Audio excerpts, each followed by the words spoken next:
בוא תסביר קודם, למי שלא יודע, מה צריך מדביר? מה הידע שלך? איך זה האם כל אחד יכול להדביר? לקנות לו כמה חומרי הדברה, ללכת להדביר? אני בתור צרכנית רוצה לדעת אם אני יכולה להכניס הביתה כל אחד שידביר לי. לא ולא. יש תקנות וחוקים במדינת ישראל. מדביר מוסמך הוא אחד שעבר קורס להדברה, קורס מיוחד מטעם משרד הבריאות והמשרד להגנת הסביבה. כל מי שרוצה להזמין איש מקצוע להדברה הביתה, ידרוש את היתר הדברה הזה. הוא יכול לבדוק גם באינטרנט את האיש של המדביר, את השם של המדביר, את המספר היתר שלו.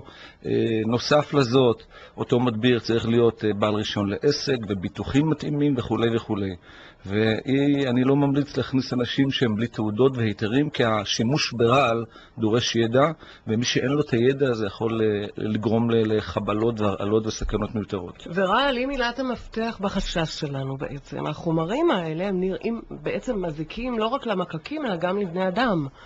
גם לחיות המחמד שבבית, שלא לדבר על התינוקות שזוחלים על הרצפה. בואו תספר לנו כמה מילים על זה. אז זה נכון מה שאת אומרת. הרעלים, כשאנחנו חשופים לרעלים, אנחנו יכולים להיפגע מהם. לכן, שציינתי קודם, שמדביר מוסמך יודע לרכז חומר במינון מסוים ולעבוד איתו נכון, אז מאוד חשוב.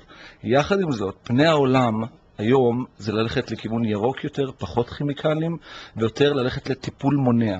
והטיפולים המונעים, אם זה מבחינת הדברה ביולוגית, או שאני אומר מונע, זה יכול להיות גם כן לגרום טרם הגעת המזיקים לפעולות מנע כגון. אם אנחנו יודעים שבחצר שלנו יש לנו בורות ביוב שהם שבורים, ומשם עלולים לצאת יתושים ומחרסמים וג'וקים, יש לאטום. אם אנחנו יודעים שהניקיון של החצר צריכה טיפוח, ויש לנו ג'אנק והסבייה גבוהה, או ברס שדולף ומטפטף שגורם למזיקים כאלה ואחרים להגיע, כל הפעולות מנע לתוך הבית, עם רשתות, כל הדברים האלה ימנעו הגעה של מזיקים לתוך הבית. כאשר עדיין אנחנו לא מנטרלים לגמרי את הכימיקלים, אבל מצמצמים אותם לאחוזים, בואו נקרא לזה בודדים, אם נעשה את כל הפעולות האלה. וגם אם אנחנו רוצים לעשות פעולות הדברה, אפשר לעשות אותן חיצוניות. לעשות את ההדברה במערכות הביוב החיצוניות, את המעטפת של הבניין, את חדר האשפה, שהם עושים את הטיפולים האלה בתדירות מסוימת, אז צמצמנו את חומרי ההדברה, לא גרמנו אותם מזיקים ששם הם מתרבים, ושם זה המקור המפגע העיקרי שלהם שמתרבים ומשם הם יוצאים, אנחנו לא גורמים להם מהשורש להתפטר מהם ולפתור את הבעיה. עכשיו יש עונה מיוחדת שבה כדאי לעשות את זה? למשל עכשיו בסתיו?